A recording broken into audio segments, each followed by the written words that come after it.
Olá, tudo bem com você? Eu espero que você esteja bem, que a paz de Deus esteja com você e com toda a sua família. Na mensagem de hoje, o pastor Luciano Subirá nos traz uma reflexão sobre como Deus fala conosco de forma simples e que muitas vezes fantasiamos com uma experiência mágica ou extraordinária. Ficamos esperando que Deus fale conosco através de um raio, de uma sarça ardente ou de um mar vermelho se abrindo, mas na verdade Ele nos fala de uma forma simples no nosso interior, como um pensamento, uma sensação ou um sentimento. Ele não precisa de grandes demonstrações para se fazer presente em nossas vidas. No entanto, muitas vezes estamos tão distraídos e ocupados com nossas vidas que não conseguimos ouvir a sua voz. Por isso, é importante estarmos em constante comunhão com Deus, buscando momentos de oração e meditação na tua palavra. Quanto mais buscarmos uma relação e intimidade com Ele, mais fácil fica de ouvir a sua voz em meio a nossas atividades diárias. Deus espera que nos movimentemos em direção a Ele, para que Ele possa agir em nossas vidas.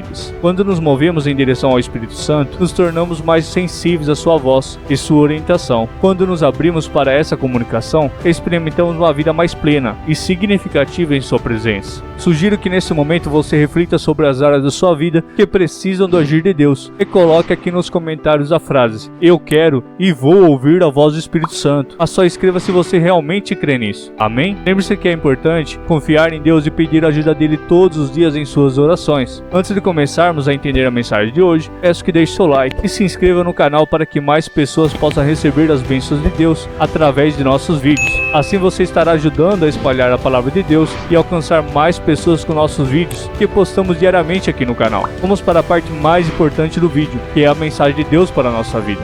Amém? Aleluia! Glória a Deus! Então vamos tentar entrar no caminho mais prático. Como Deus guia. Em primeiro lugar, já mostramos que Deus não quer impor a sua vontade. Em Mateus, no capítulo 6, o Senhor Jesus, na chamada, na apelidada por nós mesmos, não pela Bíblia, a oração do Pai Nosso, Ele disse que nós devemos orar: seja feita a tua vontade, aqui na terra como é feita nos céus. Deus não impõe a sua vontade. Ele espera que haja rendição à sua vontade. Em outras palavras, Ele não deseja nos guiar como o homem guia o cavalo ou a mula abaixo de um cabresto. E Ele pede para a gente não se comportar como tal. Ele não apenas não vai fazer isso, mas Ele pede que a gente não age como se essa fosse a maneira dele tratar e trabalhar conosco. No Getsemane nós vemos Jesus dobrando os joelhos. Mateus 26, 39 nos mostra Ele dizendo: seja feita a tua vontade, não a minha. Toda a orientação bíblica mostra que o homem precisa se render à vontade de Deus. Tiago 4,15 ele diz: vocês estão dizendo, hoje ou amanhã mudaremos a tal cidade, vamos fazer isso ou aquilo. Vocês tinham que dizer primeiro, se o Senhor quiser. Nós precisamos aprender a viver uma vida de rendição, de submissão à vontade de Deus. Isso é algo pelo qual oramos, mas não é apenas o clamor, é a atitude de rendição e submissão que permite que o Senhor possa nos dirigir. Muitas vezes nós já estamos tão teimosos, obstinados, determinados, que não damos espaço a Deus sequer para nos dirigir. Pastor Luciano, vamos logo para a parte prática. Como Deus nos dirige? Em primeiro lugar, e antes de mais nada, aliás, essa é a base pela qual nós vamos julgar todas as outras. Deus nos dirige por meio da sua palavra. A gente trabalhou muito semana passada a ideia de que o cristianismo, desde as promessas do Antigo Testamento, depois no livro de Atos, ele era apresentado, intitulado, rotulado como o caminho. Porque Deus está dizendo: eu tenho um trilho no qual você vai andar. Em outras palavras, você não vai viver da forma como você quer. O caminho e o trilho já foi pré-determinado. E o Salmo 119, 105 diz: lâmpada para os meus pés é a tua palavra e luz para o meu caminho. Quase sempre a ideia de direção de Deus está atrelada ao conceito de caminho. Em outras palavras, eu e você precisamos saber como nos conduzir. Desde o momento em que passamos pela porta, estamos trilhando um caminho com direção, e destino final, como sendo a vida eterna.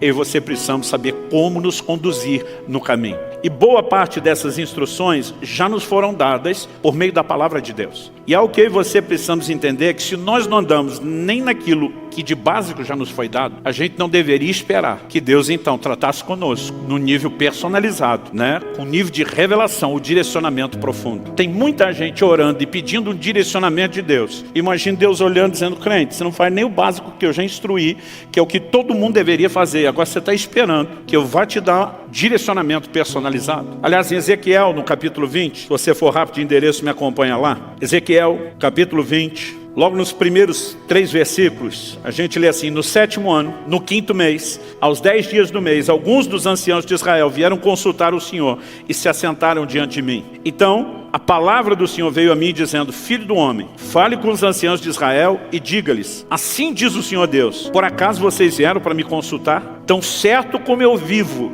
diz o Senhor Deus, vocês não me consultarão. Antes dos camaradas abrir a boca para pedir o conselho de Deus, Deus já está dizendo: é ruim que eu vou falar alguma coisa para vocês. E se você vai lendo os versículos seguintes, eu não vou ler o texto todo para não me estender, né? Mas você vai entender que Deus fala não só a respeito do que Ele já tinha feito por eles e como eles não tinham interagido, mas especificamente no versículo 16, Deus diz: porque rejeitaram os meus juízos e não andaram nos meus estatutos. Em outras palavras, Deus está dizendo: eu já estabeleci o padrão, o básico da caminhada de vocês, e vocês não dão a menor atenção. Agora vocês acham que vão sentar diante de mim e ter direcionamento personalizado. Ele está dizendo: é ruim que vocês vão passar para o próximo nível antes de ser fiel nesse primeiro. Aliás, algo que eu e você precisamos entender é a declaração de Jesus: quem é fiel no pouco, será fiel no muito. Quem é infiel no pouco, será infiel no muito. Não existe promoção para o próximo nível enquanto eu e você não andamos em fidelidade nos primeiros níveis. Deus deu uma direção a Abraão: sai da tua terra, sai da tua parentela, vai para uma terra que eu te mostrarei. O Abraão faz quase tudo o que Deus falou, mas pega uma parte da parentela, Ló, um sobrinho, que talvez ele tenha tido aquele coração paternal, né? Porque o pai do menino já havia morrido, e ele decide levar Ló consigo. Enquanto Abraão não se separou de Ló, Deus não deu nenhum outro direcionamento. Se você observar o livro de Gênesis, Deus só volta a falar com Abraão depois que ele separou de Ló. Eu entendo que Deus está olhando e dizendo: você não fez nem o que eu já falei e está esperando que eu fale as coisas do próximo nível. Então tem gente que me diz: pastor, estou empacado, não tem direção de Deus na minha vida. Eu digo normalmente para as pessoas: se questione se você já está vivendo o direcionamento que Ele te deu, seja aquilo que é claro na palavra ou alguma coisa que Ele já falou com você, porque não há razão para que Deus silencie, a menos que a gente não esteja cooperando com Ele. Mas além do direcionamento da sua palavra, nós vamos falar do direcionamento particular, pessoal, personalizado do Espírito Santo. Abra sua Bíblia comigo em Provérbios 20, 27. Eu vou ler na Nova Almeida atualizada. Diz: o espírito do ser humano é a lâmpada do Senhor, a qual examina o mais profundo do seu ser. Outra versão diz: o espírito do homem, a NVI, é a lâmpada do Senhor e vasculha cada parte do seu ser. Nós precisamos entender, em primeiro lugar, que todo o relacionamento com Deus, ele tem um fundamento. Jesus diz em João 4, Deus é espírito, e importa que os seus adoradores o adorem em espírito. O relacionamento com Deus acontece na dimensão espiritual. Em 1 Coríntios 6, Paulo diz: aquele que se une ao Senhor é um só espírito com Ele. Então o lugar onde eu e você precisamos entender que Deus vai trazer direcionamento é no nosso espírito. Ele é a lâmpada do Senhor. Em Romanos, no capítulo 8, no versículo 14, a Bíblia diz que todos os que são guiados pelo Espírito de Deus são filhos de Deus. Mas a pergunta é: como o Espírito Santo guia os seus filhos?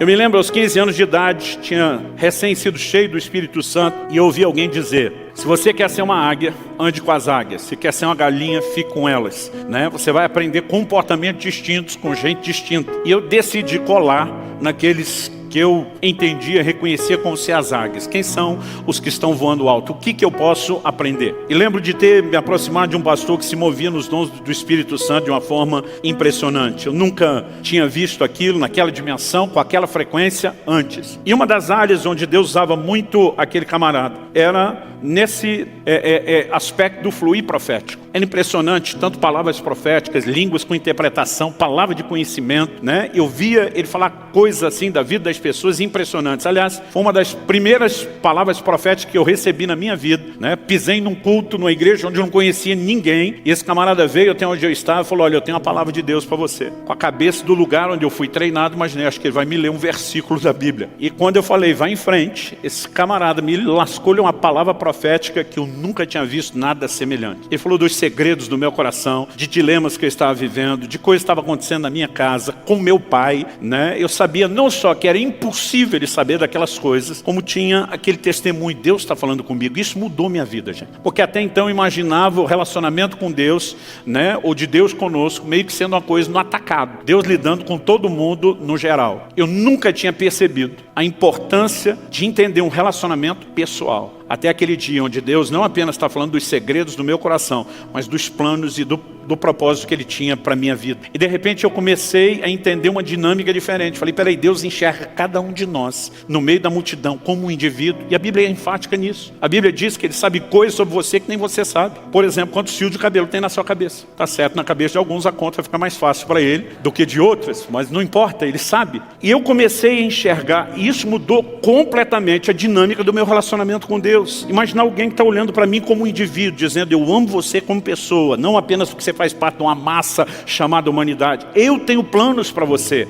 Isso mudou completamente o meu relacionamento com Deus. E depois disso eu comecei a pensar, por que a maioria das pessoas não enxerga o que eu enxerguei? Imaginei, bom, eu só descobri o Deus de relacionamento pessoal depois de uma palavra profética, onde eu percebi então que Deus me enxergava, realmente me reconhecia. Eu falei, talvez o que esteja faltando seja profecia. Mal sabia eu que em alguns lugares, alguns círculos estava sobejando profecia e que a coisa estava bem bagunçada. Então, no auge da sabedoria dos meus 15 anos de idade, deduzi, o que falta para a igreja de hoje é profecia. Eu pensei, então preciso ajudar Deus, mas não sabia nada sobre profecia. Então, encostei naquele camarada que Deus tinha usado na minha vida, que eu via ser usado na vida de outros. E eu lembro de um dia que eu cheguei para ele, como é que Deus fala com você? Eu fiz perguntas que hoje eu tenho vontade de rir. Eu dizia, é sempre a mesma voz? É voz de homem, é voz de mulher? Né? Tipo assim, vê uma voz diferente, como quando você liga para alguém, você já acha que é engano. Nesse caso seria um baita engano.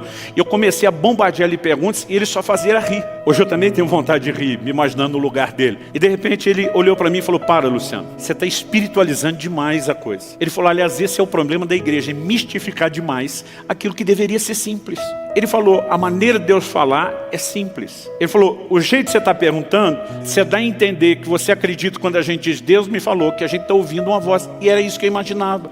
Cada vez que um homem ou uma mulher, Deus dizia, Deus falou comigo, imaginava uma criatura andando por aí, ouvindo vozes. Ele falou 2 ou 3 vezes na minha vida, no máximo, eu ouvi uma voz. E há momentos, eu fui descobrir isso depois pela experiência, mesmo quando a gente chega ao ponto de ter uma experiência espetacular dessa, de ouvir uma voz, que você tem hora que não consegue entender se ela é externa ou interna, mas ela é clara. Eu também não tive muitas experiências dessa ao longo da minha caminhada. Ele falou, a maior parte do tempo Deus fala comigo de uma forma simples. E eu falei, mas como assim simples? Ele falou, simples. Pensa numa coisa interior. Ele falou, não é, mas parecida com um pensamento, um sentimento. E a hora que ele falou isso, gente, pensa num camarada que ficou frustrado, fui eu. Porque eu tinha fantasiado um negócio tão espetacular, que o camarada estava chutando todos os castelinhos de areia que eu tinha fantasiado a respeito do assunto. Eu lembro que eu olhei para ele e falei, se é tão parecido com pensamento ou sentimento, o que garante que não é você pensando ou sentindo? Ele olhou para mim e falou, aquela palavra que eu te dei, era eu pensando ou sentindo? Eu falei, não, aquela foi boa pra caramba. Não tinha como ser você pensando ou sentindo. Ele falou, mas o processo é simples. E ele foi uma das pessoas que Deus usou para me ajudar a entender a dinâmica dos dons. Ele diz, Luciano, o resultado pode ser espetacular, mas o processo é simples. Então ele falou, eu vou tentar te ajudar. Ele olhou para mim e falou assim, você tem certeza da sua salvação? Eu falei, tenho. E foi bem dramático. Ele falou, se você saísse pela porta da igreja hoje, um caminhão, a jamanta carregada, te atropelasse na rua, fizesse picadinho de você, eu me imaginar bem morto mesmo. Ele falou, você tem certeza que está salvo e queria o encontro de Jesus? Eu falei, tenho. Eu falei, como que você tem a certeza? Jesus alguma vez te apareceu pessoalmente para dizer, meu filho, eu mesmo te garanti com o meu sangue, tu está dentro? Eu falei, não.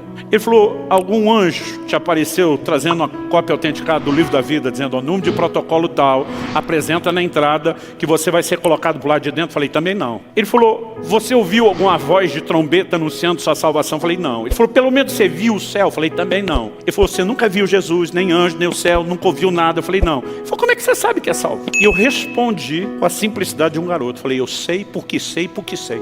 Se fosse hoje ainda teria dito, como é que eu sei? Não sei, só sei que eu sei, porque eu sabia que eu sabia que eu sabia. Eu só não sabia como é que eu sabia, mas que eu sabia, eu sabia. Não sabia de onde vinha tanta sabeção, sabimento, mas eu sabia muito. Eu falei, eu só sei que eu sei. Ele falou, deixa eu te mostrar o que a Bíblia diz. Ele me apontou para Romanos 8,16, que vem logo depois do 8,14, que fala que os que são guiados pelo Espírito de Deus são filhos de Deus. O 8,16 diz que o Espírito testifica em nosso Espírito. A palavra testificar é sinônimo de testemunhar. A Nova Almeida atualizada traduziu isso, confirma ao nosso espírito que nós somos filhos de Deus. Como é que o cristão sabe que ele nasceu de novo e que é filho de Deus? Por causa de um testemunho interior do Espírito Santo. Aquilo é uma convicção que a gente tem dentro da gente. Então mesmo que você não teve uma visão espetacular, que você não ouviu uma voz audível extraordinária, você sabe. Eu falei, faz sentido. E eu aprendi naquele dia que essa era a fonte da minha sapiência. A sapiência eu coloquei agora só para dizer para vocês que eu descobri que não tem sabeção nem sabimento.